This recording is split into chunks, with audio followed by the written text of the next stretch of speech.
Hey, my name's Jess. Today, I'm going to talk to you about gear. In fact, this is going to be a new series we cover where I talk about gear, tools, and important props I use and how I use them that makes a huge difference in my photos. For instance, let's take Replica Glass. This is one of my favorite tools to use because it gives any surface a gorgeous reflection.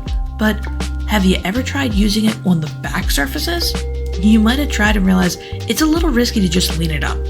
It can fall pretty easily, but I have a simple fix for you, and all you're going to need is a replica stand, specifically one of the new ones that have an open back. I'm just going to place this like this, so it prevents the glass from moving at all, and now my window surface has a legit glass reflection.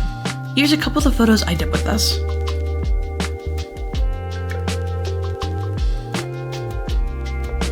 Now let's get really creative. So here I have a candle called Midnight Fog. When you hear that name, what comes to mind? What surfaces and props would you use? I could do a photo like this. This is cool. It's fine, but it's just fine.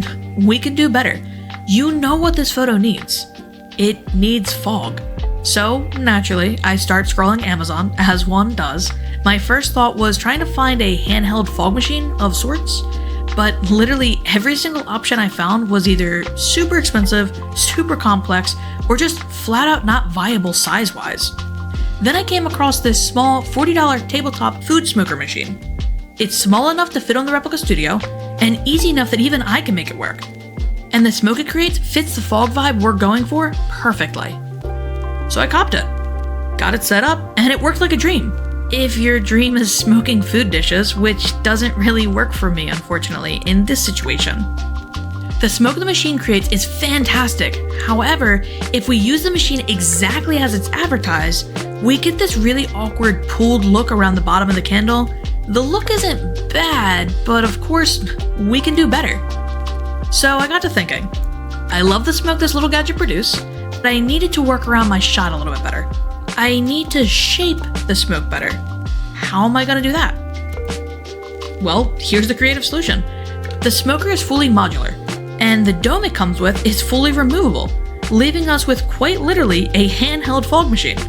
Is this the way the manufacturer intended the machine to be used? Probably not, but that's the way I'm going to use it.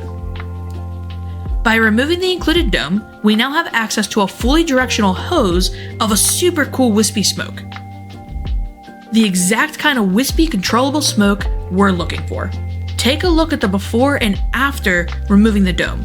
The dome is cool, sure, and it definitely has uses, but having on-demand fog that you can literally control in the palm of your hands, now that's awesome.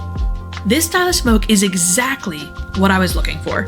Take a look at these before and after shots with the dome and then without it. Absolute money. And all it took was a little creative photographer ingenuity. Now, you've been watching this video, and I'm sure you've noticed how incredible the smoke looks in video format, so why only stop at doing a photo with us? Let's use it for a video too. Here's how the video turned out.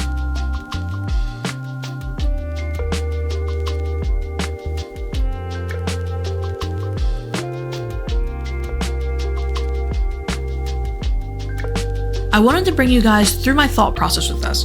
Mainly because I wanted to show you guys that sometimes little offshoot gadgets we get after scrolling on Amazon at 2 a.m. might not work exactly for us right out of the box. But if we get a little creative, they can be the perfect tool for our perfect shot. A handheld directable fog machine under $50? It's pretty dope if you ask me.